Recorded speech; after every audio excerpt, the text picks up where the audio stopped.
안녕하세요, 김동호 작가입니다. 오늘은 저의 작업실을 드로잉할 예정인데요. 자, 한번 보시겠습니다. 이제 만화를 하는 작업실이다 보니까 깔끔하지만 못해요. 저기 인체 회복을 위한 해골 2개골도 있고요. 만화책 피규어. 이 모니터 뒤로는 게임을 하는 저의 동료도 있습니다. 네, 어떠신가요? 자유로운 분위기 같죠? 아직 작업실 동료들이 출근을 하진 않았고요. 이른 아침입니다. 아침에 손을 풀기 위해 저는 또 드로잉을 합니다.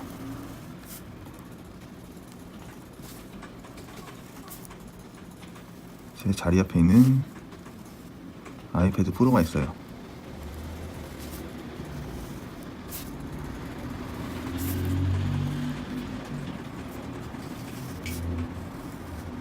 예전부터 제 작업실을 한번 쭉 그려보는 게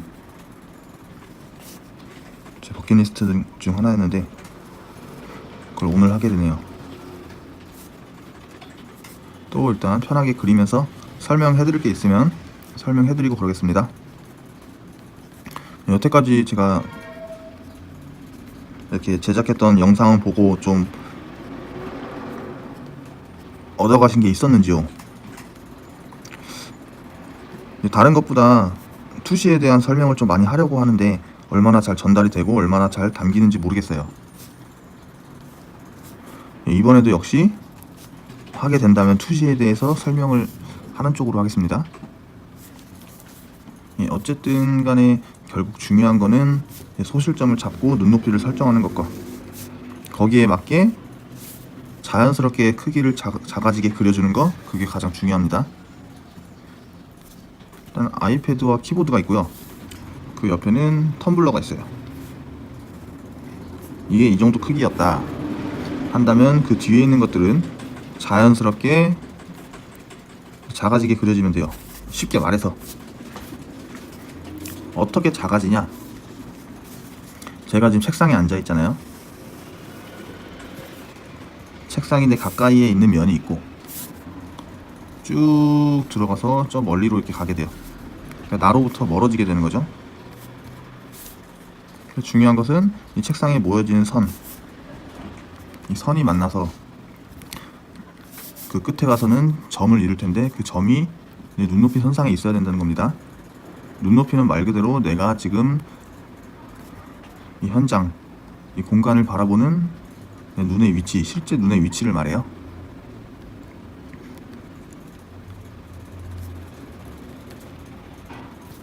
일단 앞에 책꽂이, 생각보다 작게 그려줘요. 멀리 있기 때문에. 자, 이쯤에서 눈높이를 한번 더 설정을 해볼게요. 이 책상에 선이 모여드는 점이 있죠. 그리고 저 건너편에도 책상이 이렇게 나오는데요. 천장도 마찬가지로, 옆에 창문도 마찬가지로 이게 점이 될 것이고, 이거를 옆으로 쭉 이어보면 이게 눈높이가 될 거예요. 수평으로 된 이 선이 눈높이가 됩니다. 지금 제가 그리려고 하는 이 그림 구도의 투시는 1점 투시, 점이 하나로 모여지는 1점 투시가 되겠습니다. 자, 일단 점에 대한 어떤 위치 파악은 했으니 또 거기에 맞춰서 이어서 그려볼게요. 또 선을 쓸 때 제가 중요하다고 생각하는 거는 깔끔한 담백한 선을 쓰는 건데, 그 담백한 선이 무엇이냐? 2번 연속해서 긋지 않는 거예요. 한 번 이렇게 그었죠. 그었으면은 그 선이 조금 틀렸다 하더라도 다시 긋지 않는 거고요. 밑에서 한번 보실게요. 선을 한번 그었잖아요. 이렇게 떨어지거나 교차하지 않는 거.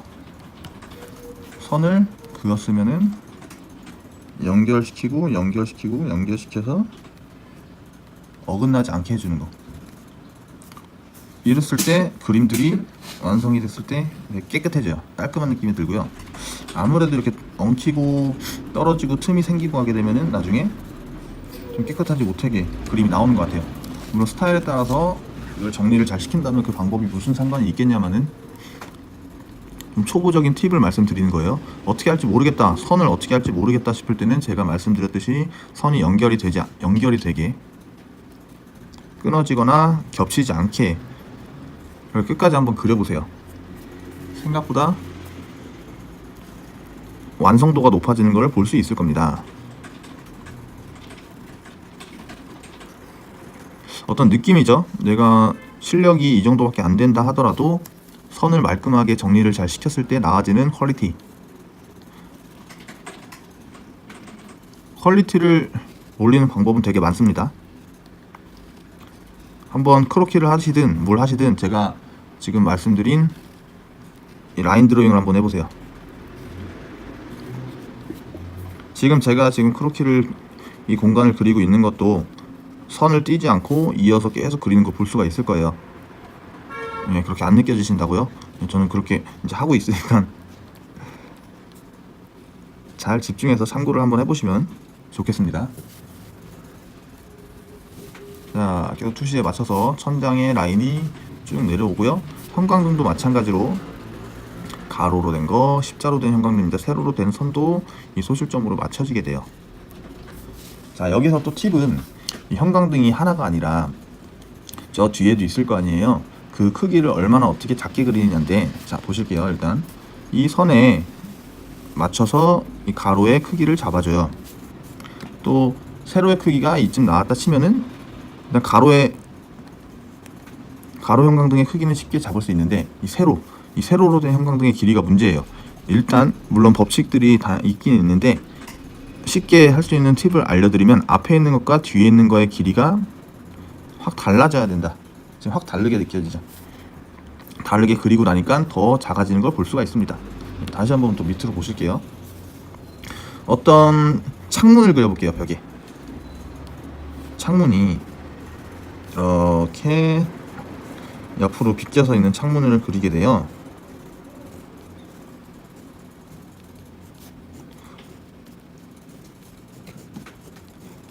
창문이 하나만 있는 게 아니라 건물에 여러 개가 있을 거고, 그걸 투시를 줘서 그려서 그 공간감을 더 잘 표현하기 위해서는 이 창문이 점점 작아지는데 이 폭이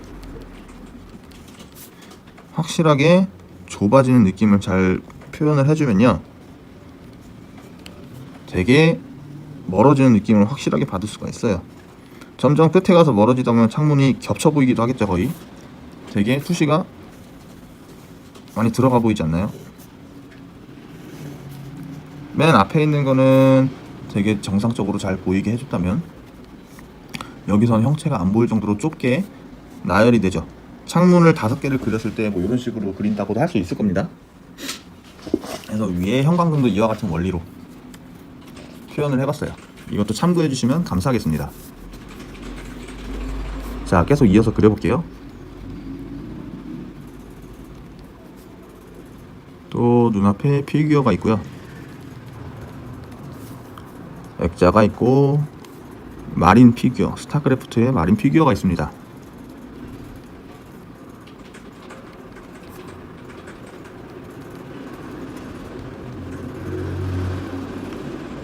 정말 중고등학교 때 스타크래프트 브루도어를 했던 세대로서 정말 내 고향 친구와도 같은 존재죠. 이 마린. 너무나 항상 반가운 캐릭터입니다.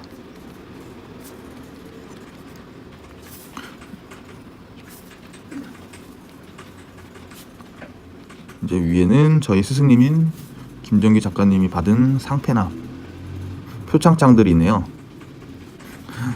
여기가 공용 작업실이에요. 김정기 작가님 필두로 그 밑에 슈퍼애니 작가들이 이렇게 공용으로 쓰고 있는 작업실이고요. 저는 시야가 좋은 정기 선생님의 자리에 앉아서 드로잉을 하고 있습니다.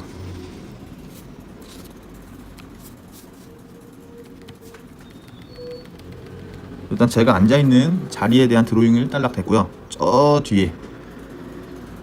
뒤에 가려져 있는 듯 하면서 살짝씩 보여지는 또 다른 작가님의 자리, 이거는 컴퓨터의 뒷모습이고요. 책장이고요. 벽이 여기서 꺾입니다. 이 액자들도 계속해서 이어서 그려주는데 방금 말씀드렸듯이 점점 좁아지게 해줘라. 엄청나게 많은 창문들을 많은 액자들을 넣을 수가 있겠죠. 액자는 이 액자를 말합니다. 가려져서 잘 안 보이는데 액자들을 그리고 있는 거예요.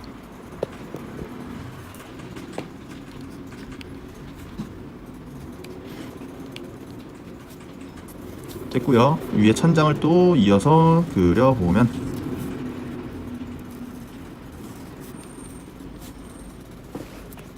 이쪽 건너편 책상을 또 그려볼 텐데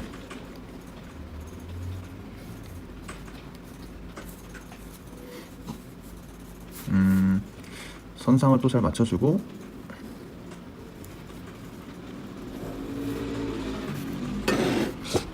앞에 여기를 그리는 겁니다.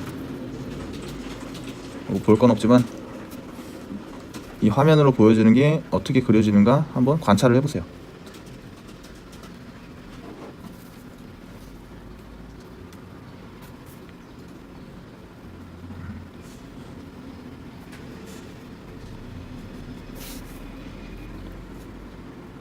책상 밑으로는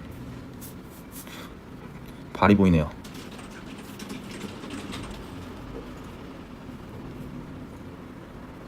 저 친구와 인연을 맺은 지 벌써 13년이 된 것 같습니다. 이 작업실에서 입시를 같이 치러서 같이 대학교에 가서 학창생활을, 캠퍼스 라이프를 보내며 또 각자의 길을 열심히 달려왔죠.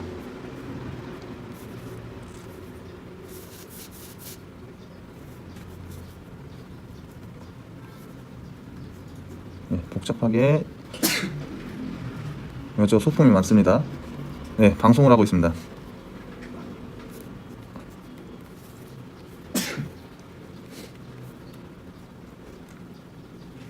대형 신티크가 있고요.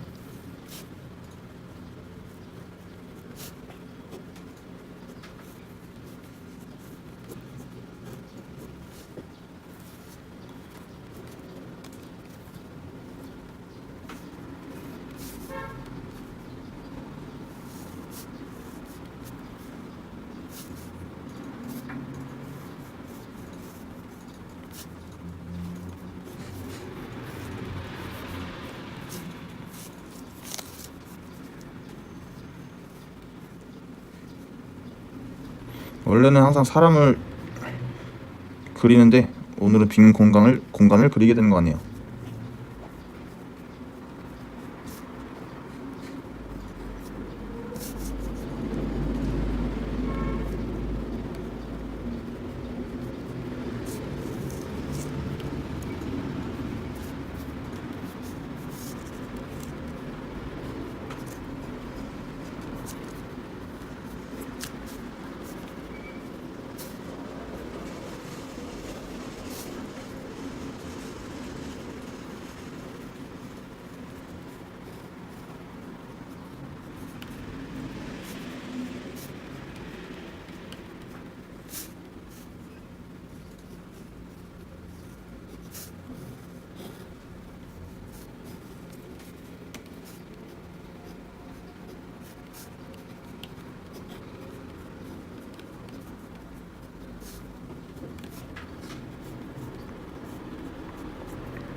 어느 정도 앞부분에 대한 공간이 끝났고 저 뒷부분을 이제 마무리를 해야 되는데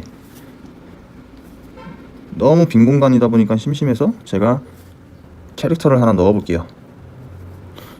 뭐 그렇다고 특별하게 뭘 하는 건 아니고요.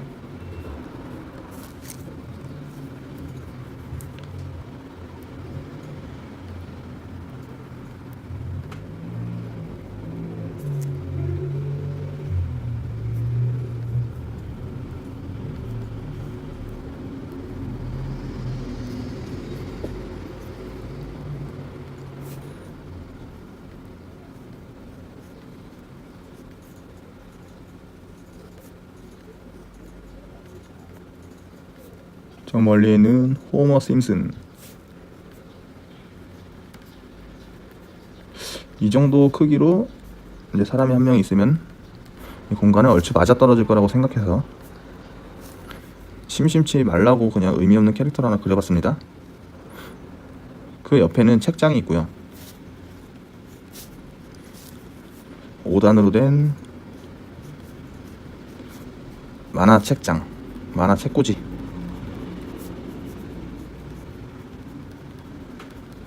저희는 만화가들이 있는 작업실이라서 만화책이 많습니다. 만화책은 저의 교과서입니다.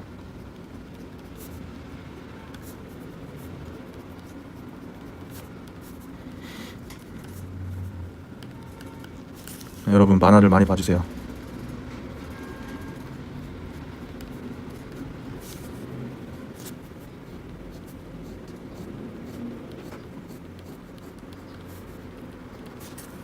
바닥에 있는 나무 무늬들,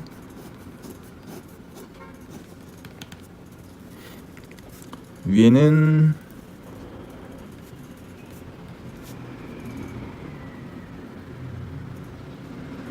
슈퍼애니 간판이 있습니다. 전시회 때 쓰던 간판인데요, 작업실에 쓰고 있고 불도 들어와요.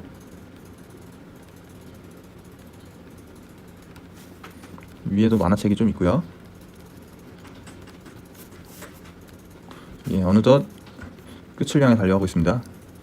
원래는 10분 정도로 짧게 촬영해서 그걸 더 짧게 편집하고 하다 보니까 10분 동안에 그릴 수 있는 내용이 한계가 생기고, 그러다 보니까 이제 그림이 좀 가벼워지고 덜 그려지는 그런 현상이 있더라고요.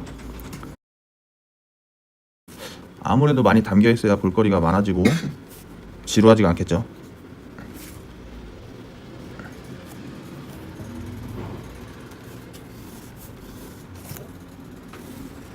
예, 처음에 이렇게 짚어졌던 이 소실점을 향해서 그림들이 완성이 되고 있는 형국입니다.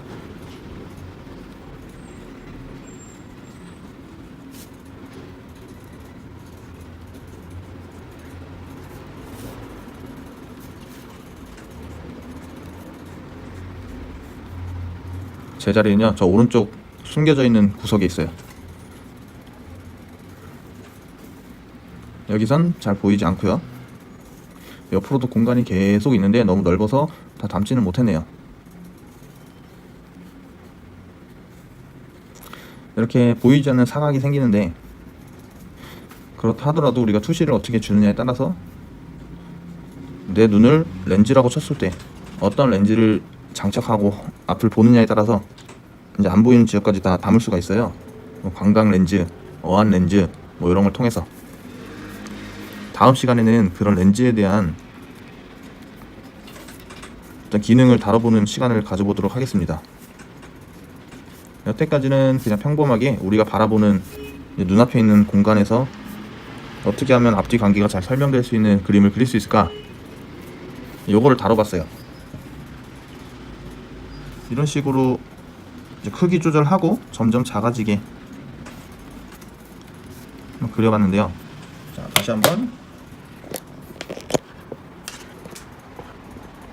보시면요, 이 그림과 한번 비교해서 보세요. 뭐 얼추 뭐 앞뒤 관계가 설명이 되죠. 예, 이런 식으로 생긴 작업실을 이런 식으로 그려봤습니다. 자, 유익한 시간이 됐을지 모르겠지만 이제 전해드릴 것 다 전해드렸다고 생각하고 또 다음에 뵙도록 하겠습니다. 굿바이.